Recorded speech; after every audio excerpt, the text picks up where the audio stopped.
Vous êtes-vous déjà demandé comment un seul titre, un mauvais tournant ou une toute nouvelle invention pourrait anéantir la fortune et la célébrité d'une superstar du jour au lendemain? Saviez-vous que Fatty Arbuckle a dormi sur la route? Et il y a encore une célébrité qui a tout perdu, du jour au lendemain. Nous allons découvrir 18 icônes qui ont tout perdu. Clara Bow, la fille Hit. En 1927, Paramount a révélé Clara Bow comme la fille qu'il a. Un coup marketing qui a transformé une garçon manqué de Brooklyn en l'incarnation de l'insouciance de l'ère du jazz. Pendant son règne de 3 ans, elle a réalisé 24 films, conduit une voiture de sport écarlate à toute vitesse, grimpé Laurel Canyon et occupé 5 secrétaires à répondre aux courriers des fans qui arrivaient par sac. Les journalistes, informés par les attachés de presse du studio, la suivaient du Café Montmartre aux parties de poker de fin de soirée, publiant des résumés haletants des apparitions et des changements de tenue. Mais la célébrité a exposé des nerfs à vif. Bow avait grandi dans un immeuble avec une mère qui souffrait d'épisodes psychotiques. Les flashs constants déclenchaient la même panique qu'elle avait ressentie lorsque les voisins s'étaient rassemblés pour voir une ambulance emmener sa mère. Le son s'est avéré un test cruel. Les critiques se moquaient de ces voyelles rapides de Brooklyn et elle se figeait devant les microphones. En 1931, une ancienne secrétaire mécontente a essayé de la faire chanter avec des factures d'hôtel falsifiées. Le scandale a alimenté les gros titres à l'échelle nationale et a effondré sa confiance fragile. Diagnostiquée avec ce que les cliniciens modernes appelleraient un trouble d'anxiété sociale, Bow a quitté le plateau du Kick-In, abandonné son contrat de $5 000 par semaine et est entré à l'Institut de neuropsychiatrie de Glendale. Un dernier film d'adieu pour Fox suivi, puis mariage avec la star cowboy Rex Bell, et retraite dans un ranch du Nevada. En 1949, elle vivait seule au-dessus d'un salon de beauté sur le Sunset Strip, persuadée que des photographes rôdaient encore dans la ruelle. Rudy Vallée. La voix liquide de ténor de Rudy Vallée, amplifiée à travers un mégaphone lors de l'émission Fleischman Hour de NBC, a créé la première frénésie moderne chez les adolescents.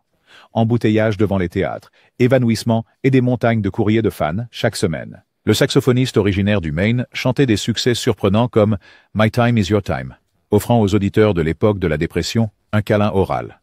Pourtant, le médium même qui l'avait fait, la radio, s'est avéré capricieux. Dès 1935, les microphones électriques favorisaient les voix plus profondes et plus conversationnelles.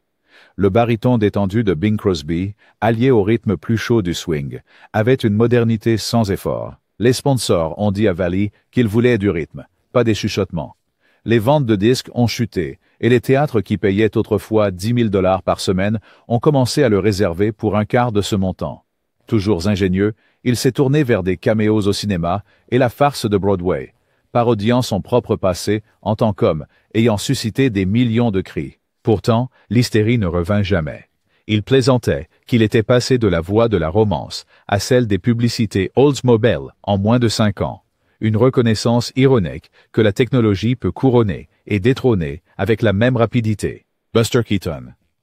Les chefs-d'œuvre muets de Buster Keaton, The General, Sherlock Jr., Steamboat Bill, Jr. ont été réalisés dans une atmosphère d'autonomie totale. Il écrivait, réalisait, montait et exécutait des cascades à couper le souffle qui laissait le public des avant-premières bouche bée. En 1928, attiré par un salaire de $3 000 par semaine et la promesse de stabilité de MGM, il a cédé cette liberté, appelant plus tard cela la pire erreur de ma vie. Les comptables du studio ont remplacé ces décors improvisés par des plannings de tournage rigides. Les conférences de gag étaient chronométrées avec un chronomètre et les dirigeants insistaient sur des prises de réaction évidentes qui sapaient son fameux flegme. Pire encore, ils ont attribué des doublures pour les cascades, privant les scènes d'authenticité. Démoralisé, Keaton a commencé à boire pendant les pauses déjeuner, a manqué ses heures d'appel et en 1933 a été discrètement licencié. Ses créanciers ont vendu aux enchères sa maison italienne de Beverly Hills. Sa précieuse collection de caméras a été vendue pour une bouchée de pain. Pendant la décennie suivante, il a écrit des gags non crédités, souvent pour les mêmes comédiens qu'il avait idolâtrés, pour $100 par semaine. Ce n'est que dans les années 1950 que les critiques européens ont ravivé sa réputation, le saluant comme le Chaplin de l'intellect. Mais le potentiel créatif perdu ne pouvait jamais être récupéré. Fatty Arbuckle. Roscoe Arbuckle, gagnant alors la somme stupéfiante de $1 million par an, était le géant joyeux d'Hollywood, mentor de Chaplin, Keaton et Lloyd. jusqu'à une fête de la fête du travail en 1921 à San Francisco a tourné au catastrophique. L'actrice Virginia Rappe est tombée malade dans la suite d'Arbuckle et est morte 4 jours plus tard. Les journaux de Hearst ont étalé des allégations non vérifiées en première page. Des groupes religieux ont manifesté devant les Nickelodeon et Fatty est devenu synonyme de décadence morale. 3 procès se sont soldés par un acquittement complet. Le jury a même présenté des excuses écrites. Mais le mal était irréversible. Le bureau Hayes a interdit son nom des marquis. Paramount a annulé un contrat de 3 millions de dollars et retiré Prince de la circulation.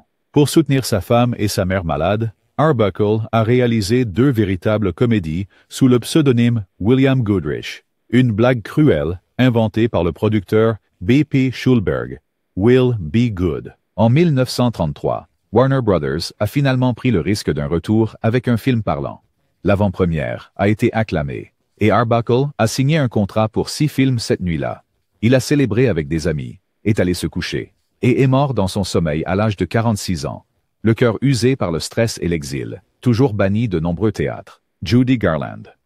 De 1935 à 1950, Judy Garland a généré environ 100 millions de dollars pour MGM. Pourtant, des contrats rigides et une comptabilité créative ne lui ont laissé qu'une fraction de cette somme. Les médecins du studio prescrivaient des amphétamines pour qu'elle reste mince et des barbituriques pour forcer le sommeil entre les journées de tournage de 16 heures. Ce régime a engendré une dépendance et un comportement erratique sur le plateau. En 1949, au milieu de Annie Get Your Gun, Garland s'est effondré. MGM l'a étiquetée comme peu fiable et a mis fin au seul emploi qu'elle ait jamais connu. Des privilèges fiscaux totalisant 500 000 $ ont suivi, forçant la vente de sa maison à Brentwood et de sa garde-robe personnelle. L'album du concert triomphal de 1961 à Carnegie Hall a brièvement restauré sa solvabilité, mais les règlements de divorce, les séjours à l'hôpital et les dépenses de son entourage ont dévoré les bénéfices. En 1968, elle se produisait dans des clubs londoniennes pour 100 livres le spectacle, s'évanouissant souvent en plein milieu. Lorsqu'elle est décédée l'année suivante à 47 ans, son compte courant contenait moins de 100 $. Un épilogue brutal pour la fille qui nous avait promis un jour de trouver un pays au-delà de l'arc-en-ciel.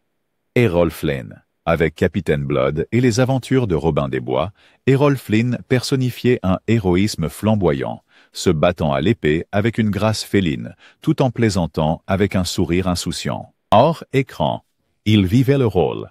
Yachts, poney de polo et petit déjeuner au champagne. En 1942, 2 accusatrices mineures ont allégué une inconduite à bord de son yacht, Zaka. Le procès sensationnel s'est terminé par un acquittement, mais l'expression « in like Flynn » est devenue une abréviation pour scandale. Les assureurs ont triplé ses primes. Warner Brothers a discrètement raccourci les options de contrat. Le public en temps de guerre s'est tourné vers des héros sincères, et les exploitants ont protesté que les maires interdisaient les films de Flynn. Les prélèvements de l'IRS l'ont forcé à vendre le Zaka et son domaine de Mulholland. En 1958, il louait un modeste appartement à Londres, prenait des rôles dans des films de série B caribéens et narrait des documentaires de voyage pour payer ses notes de bar. Lorsqu'il est mort à 50 ans, une autopsie a indiqué la malnutrition aux côtés d'une maladie cardiaque. Preuve surprenante que l'aventurier d'Hollywood avait livré son ultime duel contre la dette et l'alcool. John Gilbert. Surnommé le grand amoureux, le regard ardent de John Gilbert a enflammé les spectateurs dans La Grande Parade et La Chair et le Diable. Cependant, lorsque le cinéma parlant est apparu, MGM a présenté sa glorieuse soirée à des ricanements. Un dialogue fleuri et une technique de microphone exagérée faisaient même rire ses admirateurs. Des rumeurs circulaient que la voix de Gilbert était aiguë, bien que les disques survivants révèlent un ténor parfaitement convenable. Les initiés ont plutôt pointé du doigt une querelle avec Louis B. Mayer, qui aurait commandé des scénarios de moindre qualité pour humilier sa star rebelle. 2 films terminés ont été mis de côté. Les exploitants, pressentant des problèmes, ont annulé les réservations. La fierté de Gilbert blessée, il a beaucoup bu, s'est marié et a divorcé de l'actrice Ina Claire, et a vu ses fiançailles avec Greta Garbo se dissoudre sous les feux des tabloïds. En 1934, à 36 ans, il tenta un retour face à Garbo dans Queen Christina, mais MGM enterra son nom au générique. Une crise cardiaque l'emporta 4 ans plus tard. Les registres de succession révélaient 5 000 $ d'actifs, à peine suffisants pour couvrir les frais funéraires de celui qui était autrefois considéré comme l'héritier de Valentino. Barbara Payton, blonde. La voix rauque de Barbara Payton a fait sensation à l'écran aux côtés de James Cagney dans Kiss Tomorrow Goodbye, 1950, et Warner Brothers a dépensé 80 000 $ pour la préparer comme sa prochaine tentatrice. Elle gagnait 5 000 $ par semaine, acheta un manteau de vison et s'installa au Château Marmont. En 18 mois, elle faisait la une des journaux pour un triangle amoureux brutal, impliquant l'acteur Tom Neal et l'idole de matinée, Franchot Tone. La bagarre de Neal a laissé Tone hospitalisé avec une fracture de la pommette. Les avocats du studio ont paniqué. Le contrat de Payton a été annulé et les chroniqueurs mondains l'ont qualifié de « cyanure pour le box-office ». Elle a vendu le vison pour payer le loyer, a accepté des westerns de bas étage à 100 $ par jour, puis a sombré dans la fraude de chèques et la prostitution de rue le long de Sunset Boulevard. Une arrestation en 1963 pour avoir émis des chèques sans provision l'a amenée en prison du comté, où elle a dit aux journalistes « Hollywood est un endroit où ils vous paieront 1 000 $ pour un baiser et 50 cents pour votre âme ». Elle est morte d'une insuffisance hépatique à 39 ans. L'inventaire de sa succession mentionnait 185 $ et un ticket de prêt sur gage. Carl Dane. Carl Dane, un immigré danois imposant avec un sourire contagieux, volait la vedette dans The Big Parade de King Vidor et est devenu le comparse comique de choix pour MGM, gagnant 1 500 $ par semaine. Mais les premiers micros sonores étaient impitoyables, transformant son fort accent de Copenhague en syllabes brouillées. Les dirigeants ont réduit son salaire à 40 $ par semaine en tant que figurant. Les scripts se réduisaient à des blagues d'une ligne. Le public avait du mal à comprendre. Refusant d'abandonner, Dane a investi ses économies dans un stand de hot dog devant les portes du studio, comptant sur la fidélité des fans. L'entreprise a fait faillite en moins de 6 mois. Les clients se sentaient mal à l'aise d'acheter des snacks à une idole déchue. En avril 1934, il faisait face à une expulsion de son modeste appartement à West Hollywood.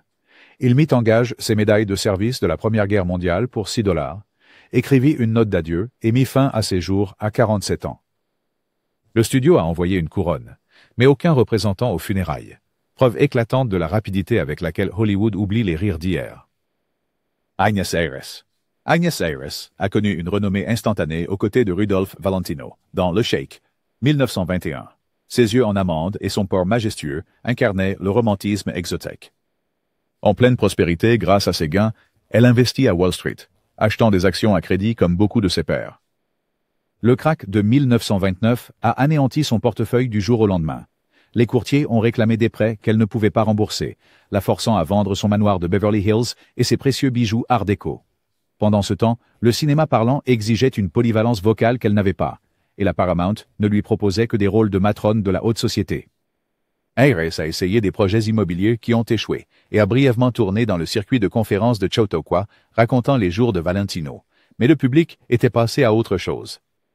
Elle a passé ses dernières années dans un appartement d'une pièce près de MacArthur Park, s'occupant d'une mère âgée et dépendant des allocations du fonds de secours aux cinéastes. Lorsqu'elle était morte à 48 ans, les nécrologies ont été publiées en bas de page. Un rappel saisissant que même la vedette de Valentino pouvait être effacée par les krachs boursiers et les essais au microphone. Florence Lawrence. Florence Lawrence est souvent vénérée comme la première actrice de cinéma au monde à être identifiée publiquement par son nom. Dans le cinéma des débuts, les acteurs n'étaient généralement pas crédités. Les studios croyaient que rendre les interprètes célèbres leur donnerait un pouvoir de négociation pour des salaires plus élevés. Finalement, les producteurs ont reconnu que promouvoir des personnalités stars pouvait augmenter les ventes de billets. Et Florence Lawrence est devenue bénéficiaire de ce changement.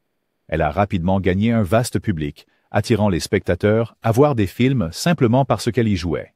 Cependant, son statut de pionnière ne lui a pas assuré une sécurité durable. Les normes de l'industrie changeaient si rapidement qu'il pouvait être difficile même pour un pionnier de rester pertinent. Au fil du temps, les offres mieux rémunérées ont diminué, et elle aurait pris une série de décisions d'investissement et d'affaires qui n'ont pas bien réussi, entraînant des difficultés financières.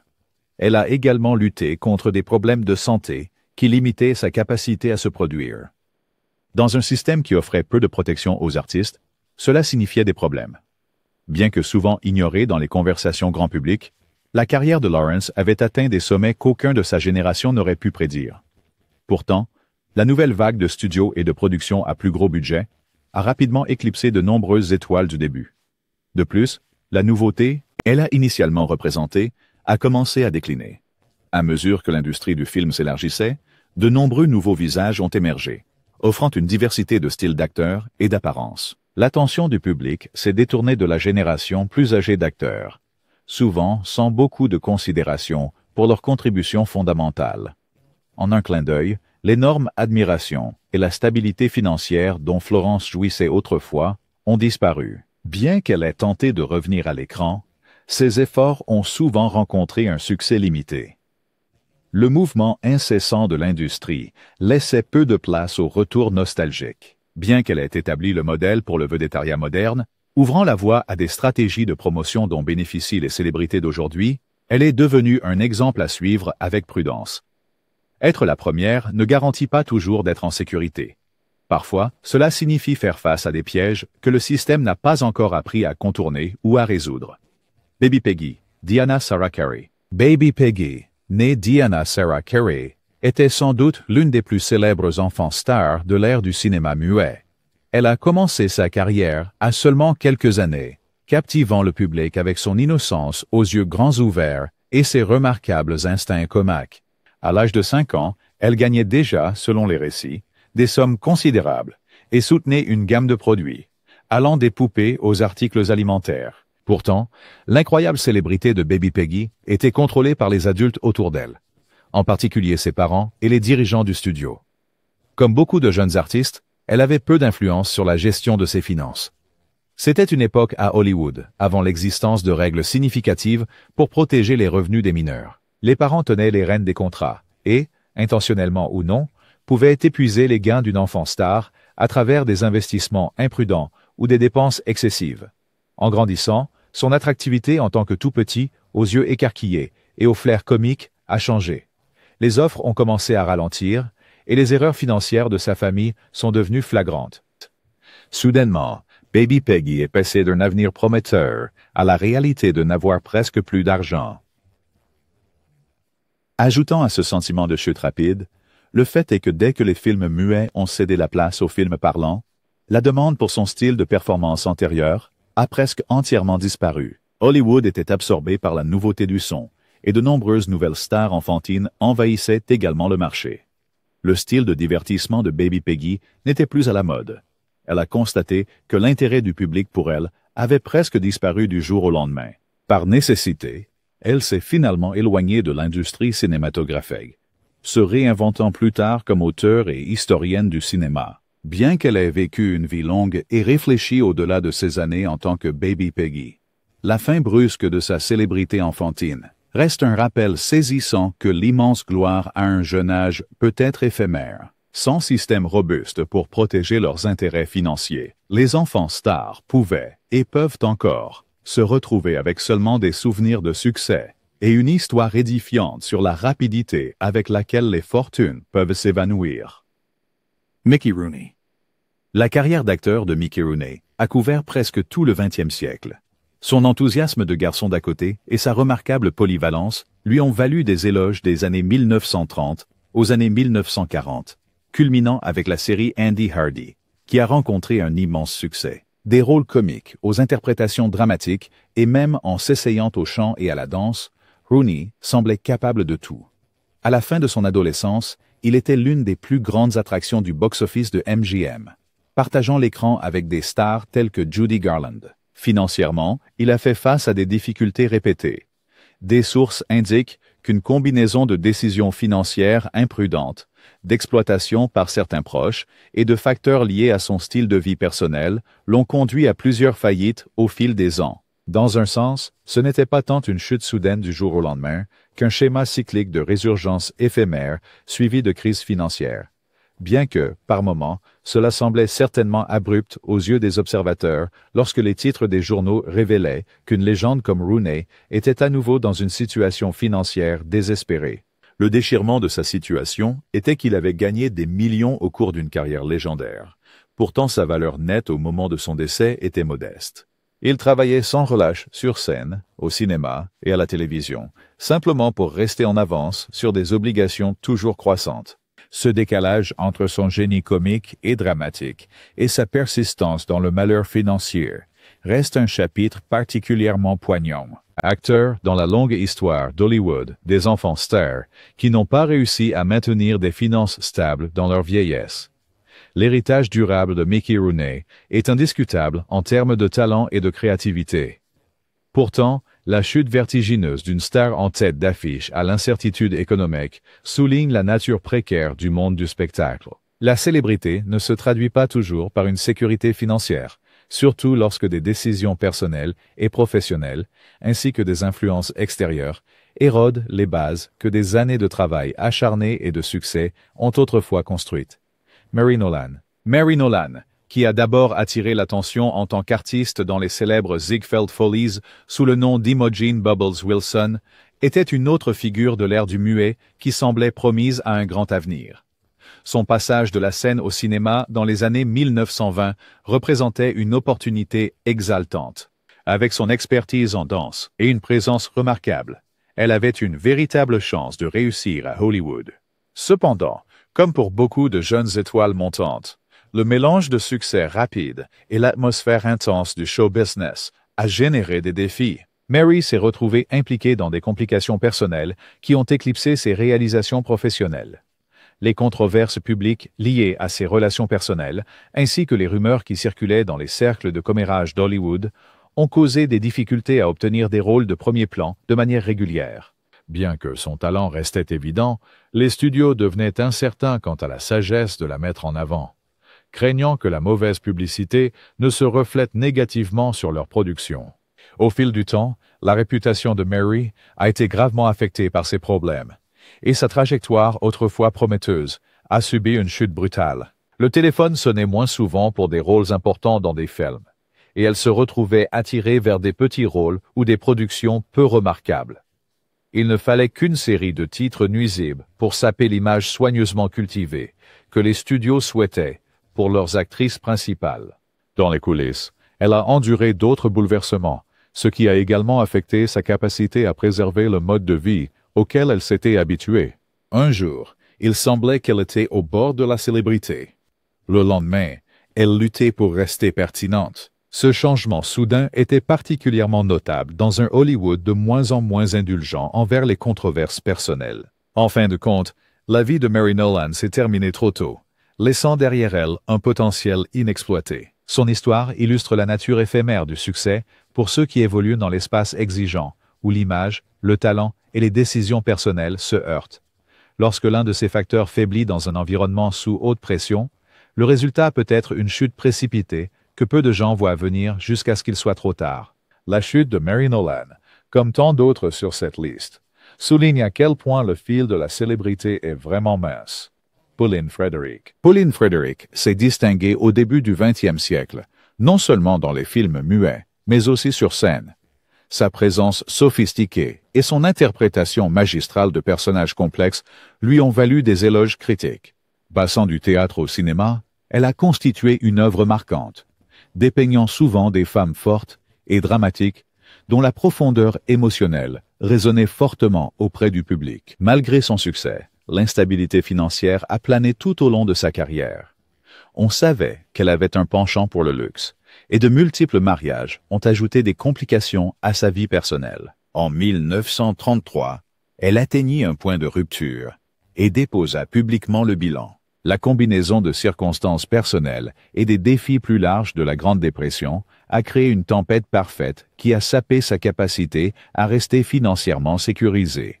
Bien qu'elle ait continué à trouver des opportunités d'actrice, elles étaient moins fréquentes et moins importantes que dans ses premières années. Les studios, confrontés à leurs propres dilemmes économiques dans les années 1930, étaient peu enclins à offrir des rôles principaux à quelqu'un jugé dépassé ou éclipsé par des visages plus jeunes. Le style sophistiqué de Pauline, si efficace dans les drames muets, a été fortement concurrencé dans une nouvelle ère qui privilégiait souvent un rythme plus rapide, des éléments comiques et de nouvelles vedettes.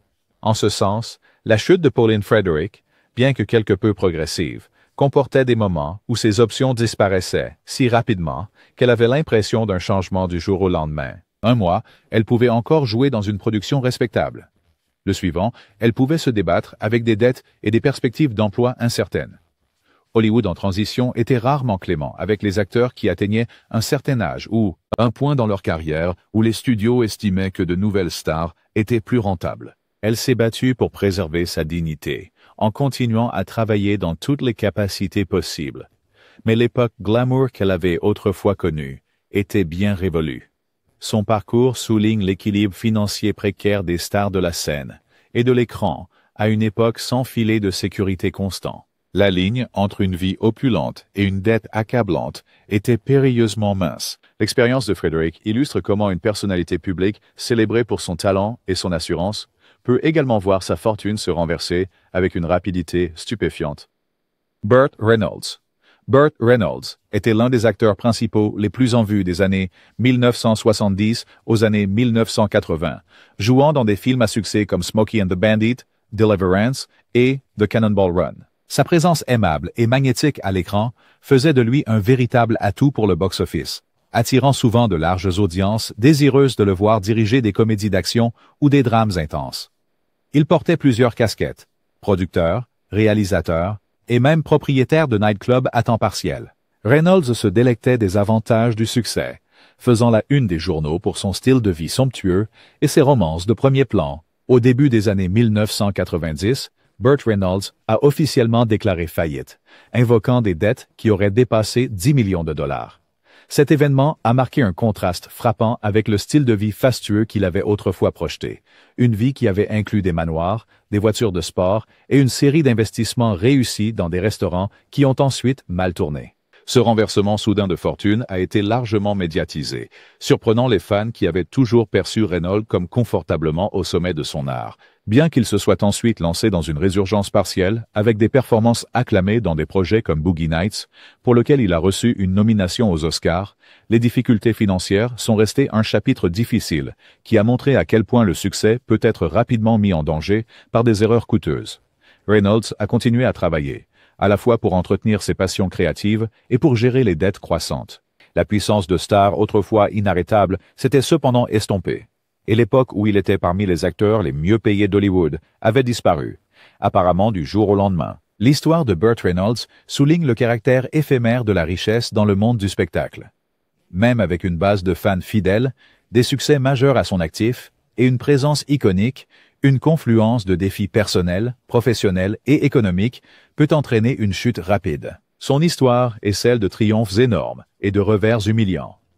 Pourtant, à travers ces épreuves, il a conservé l'esprit et le charme qui avaient fait de lui une star, illustrant que si les fortunes peuvent monter et descendre, une véritable étincelle de talent et de charisme perdure souvent dans le cœur des fans. Bela Lugosi. Bela Lugosi a gagné seulement 3 500 $ pour Dracula, 1931, et pas de royalty.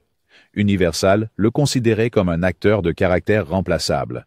Le typage et le sentiment anti-immigré limitaient les rôles aux ghouls et aux savants fous. Pour soulager les douleurs de jambes de la Première Guerre mondiale, les médecins prescrivaient de la morphine, ce qui a provoqué une dépendance. En 1955, il a déclaré faillite, avec une liste de 1 900 $ en meubles et factures d'hôpital impayées.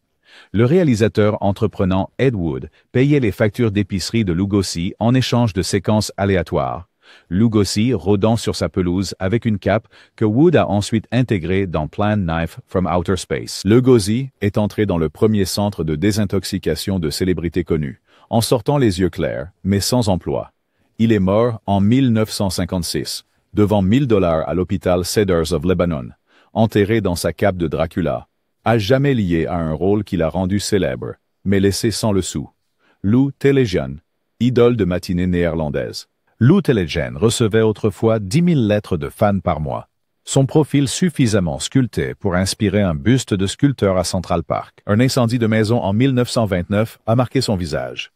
Désespéré de sauver son apparence, il a subi une chirurgie plastique expérimentale qui a laissé des crêtes visibles. Les tests de voix pour films sonores ont révélé un accent prononcé que les studios jugeaient invendable. Les divorces de la star de l'opéra Geraldine Farrar et de la danseuse Nina Romano ont épuisé les finances, et la dépression a effacé les engagements sur scène. Le 29 octobre 1934, il emprunta la salle de bain du manoir d'un ami, poudra son visage, lissa ses cheveux grisonnants, et debout, devant un miroir, il se poignarda 7 fois avec des ciseaux à couture. Les journaux qualifièrent cela de sa dernière performance. Un homme. Un titre macabre pour un homme dont le charisme remplissait autrefois l'hippodrome. Les créanciers ont découvert des actifs si maigres que les amis ont dû rassembler des fonds pour la crémation.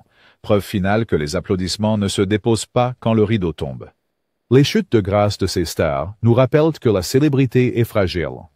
Que ce soit à cause d'un scandale, des tendances changeantes ou de l'autodestruction, leurs legs perdurent comme des récits d'avertissement.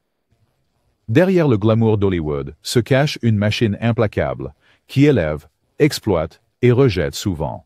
Leurs histoires ne parlent pas seulement de pertes, mais de résilience, d'arrogance et du coût humain de la célébrité. Merci d'avoir regardé. N'oubliez pas de vous abonner pour plus de plongées profondes dans les secrets de l'histoire.